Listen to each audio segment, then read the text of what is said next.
دین ہے وہ مطالبہ کرتا ہے کہ ہمارے پاس دین کا علم بھی ہو. ہمارے پاس جو ہمارا مذہب ہے، نالج ہونا، اس کا علم ہونا، یہ ہمیں مذہب کے رستے پر چلانے کے لیے اور چلنے کے لیے بہت ضروری ہے.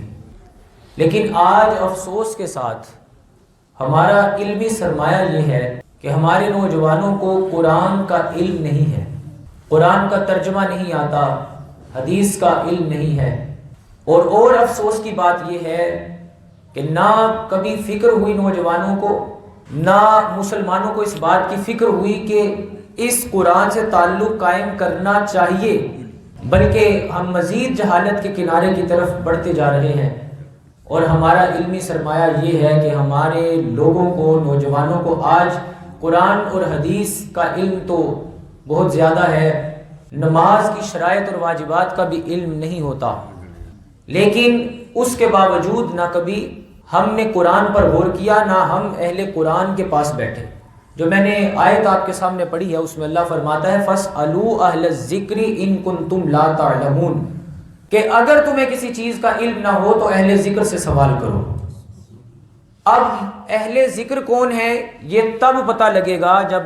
یہ معلوم ہو جائے کہ ذکر کیا ہے. تو اللہ نے قرآن میں فرمایا ہے کہ یہ جو ہمارا قرآن ہے یہی ہمارا ذکر ہے. اِنَّا نَحْنُ نَزَّلْنَا الذِّكْرَ وَإِنَّا لَهُ لَحَافِظُونَ. فرمایا کہ یہ جو ذکر ہے یہ قرآن ہے اور اسی کی حفاظت کا ذمہ ہم نے لیا ہے. تو معلوم یہ ہوا کہ جو قرآن ہے وہ اللہ کا ذکر ہے، اور جو قرآن والے ہیں وہ اہل ذکر ہیں، جو قرآن کو سمجھ کر اور قرآن کی آیتوں سے چن چن کر اللہ کے محبوب کی عظمتیں بیان کرتے ہیں اور علم دین لوگوں تک بیان کرتے ہیں.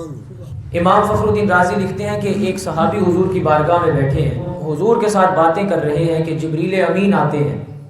اور آ کر عرض کرتے ہیں کہ اللہ کے محبوب یہ جو صحابی آپ کے ساتھ بیٹھے ہیں ان کی زندگی کے چند لمحے باقی ہیں،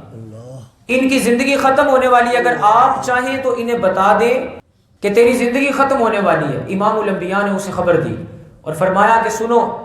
تیری زندگی کے چند لمحے باقی ہیں،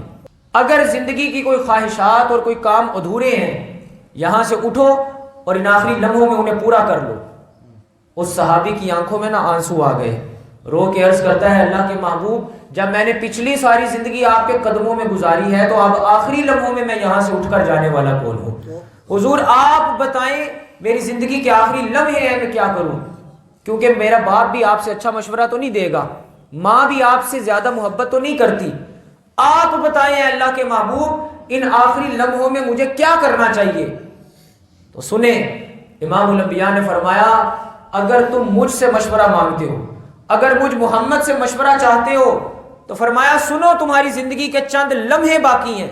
ان کا علمی تعلق ایسا کرو،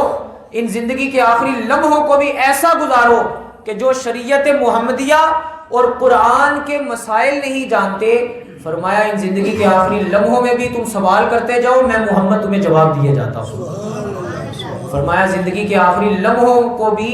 علم سیکھنے میں گزار دو، اللہ تمہیں شہادت کی موت عطا فرما دے گا. اللہ کے نبی نے تو یہ طلب پیدا کی تھی اپنی امت میں علم کی، لیکن آج ہمارا حال کیا ہے؟ نہ علم سے تعلق ہے نہ اہل علم سے تعلق ہے. تو علم حاصل کرنے کی یا قرآن سیکھنے کی کوئی عمر نہیں ہوتی، علم سے تعلق جوڑنے کی کوئی عمر نہیں ہوتی. فرمایا زندگی کے چند لمحے باقی ہیں نا، انہیں بھی مسائل اور قرآن اور شریعت محمدیہ سیکھنے میں گزار دو، اللہ تمہیں شہادت کی موت عطا فرمائے گا. میں یہ اکثر کہا کرتا ہوں کہ اگر ہمارے یہاں کسی بھی ملک میں جب قرآن کی بے ادبی ہوتی ہے، قرآن معاذ اللہ جلایا جائے یا اس کو بہایا جاتا ہے نالیوں میں، جب پھینکا جاتا ہے تو ہمیں بڑی تکلیف ہوتی ہے، ہونی بھی چاہیے، اور ہم احتجاج کرتے ہیں. غور کرنے کی بات یہ ہے کہ جس نے قرآن جلایا یا جس نے قرآن کو پھینکا اور بے ادبی کی، اس نے اس کتاب کی بے ادبی کی جو قرآن لکھا گیا تھا سطروں میں کتابی شکل میں. اس کتاب کی بے ادبی کرے تو وہ بے ادبی ہو، تو جو اللہ تعالیٰ کے قرآن کے احکام کی بے ادبی کرتا ہو، جو احکام اللہ تعالیٰ نے ہم پر نازل کیے، اگر اس کی بے ادبی ہو جائے سورہ مائدہ میں اللہ فرماتا ہے وَمَن لَّمْ يَحْكُم بِمَا أَنزَلَ اللَّهُ فَأُولَٰئِكَ هُمُ الْكَافِرُونَ، جو اللہ کی آیات کے مطابق فیصلہ نہیں کرتے یہ لوگ کافر ہیں۔ یعنی اللہ تعالیٰ نے جو احکام نازل کیے ہیں، اگر تمہارے گھر میں، بڑے فیصلے تو بڑے ہیں نا، اپنی زندگی میں، اپنے گھر میں، اپنے لائف سٹائل میں اگر اللہ کے قرآن کے مطابق تم فیصلہ نہیں کرتے تو قرآن کا تو فتویٰ یہی ہے فَأُولَٰئِكَ هُمُ الْكَافِرُونَ، یہ لوگ منکر ہیں قرآن کے۔ تو اس لیے اگر قرآن کی جو بے ادبی ہے وہ والی، وہ تو تکلیف دے، اور قرآن پڑھا بھی جائے اور اس کے احکام کو پامال کیا جائے، سر عام پامال کیا جائے، تو سوچیں کہ یہ بے ادبی ہے یا نہیں ہے۔ علامہ اقبال رحمۃ اللہ تعالیٰ علیہ نے جب اللہ تعالیٰ سے شکوہ کیا تھا تو اس میں اقبال نے شکوہ میں بہت باتیں کی، تو ایک جگہ پر آ کے وہ یہ بھی کہتے ہیں، فرماتے ہیں صفحہ دہر سے باطل کو مٹایا ہم نے، یہ شکوہ ہے اللہ تعالیٰ سے کرتے ہیں، صفحہ دہر سے باطل کو مٹایا ہم نے، نوع انسان کو غلامی سے چھڑایا ہم نے، اور تیرے کعبے کو جبینوں سے بسایا ہم نے، اور تیرے قرآن کو سینوں سے لگایا ہم نے، پھر بھی یہ گلا کہ ہم وفادار نہیں، اگر ہم وفادار نہیں تو تو بھی تو دلدار نہیں، یہ شکوہ کر دیا۔ اب اتنی بڑی بات کر دی ہے، لوگوں نے سمجھا کہ اقبال کیا کہتا ہے، لیکن علامہ اقبال نے جب جواب شکوہ لکھا، وہ اللہ تعالیٰ کی طرف سے جو جواب شکوہ ہوتا ہے اللہ اقبال کی زبان میں، تو اقبال کہتے ہیں کہ اللہ تعالیٰ کی بھی صدا سن لو۔ تم تو کہتے ہو نا، اپنے مسلمان بڑا فخر سے کہتا ہے کہ صفحہ دہر سے باطل کو مٹایا ہم نے، نوع انسان کو غلامی سے چھڑایا ہم نے، تیرے کعبے کو جبینوں سے بسایا ہم نے، اور تیرے قرآن کو سینوں سے لگایا ہم نے۔ تو اللہ تعالیٰ کی طرف سے جواب شکوہ یہ آتا ہے کہ صفحہ دہر سے باطل کو مٹایا کس نے، نوع انسان کو غلامی سے چھڑایا کس نے، میرے کعبے کو جبینوں سے بسایا کس نے، میرے قرآن کو سینوں سے لگایا کس نے، وہ تو تھے آبا تمہارے تم کیا ہو، ہاتھ پہ ہاتھ دھرے منتظر فردا ہو،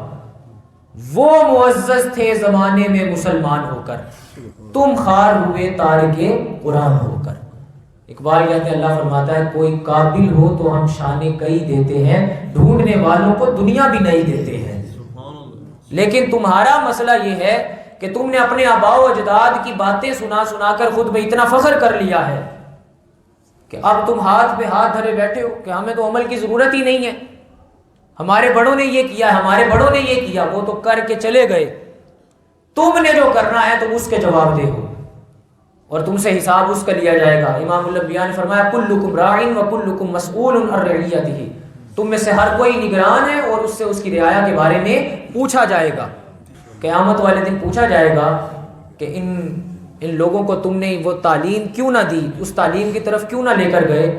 جس مقصد کے لیے اللہ کے محبوب کو، اللہ تعالیٰ کے محبوب صلی اللہ علیہ وسلم نے اپنی ساری زندگی لگائی۔ تو آج کا یہ جو فکری پیغام ہے وہ یہ ہے کہ ہمیں قرآن سے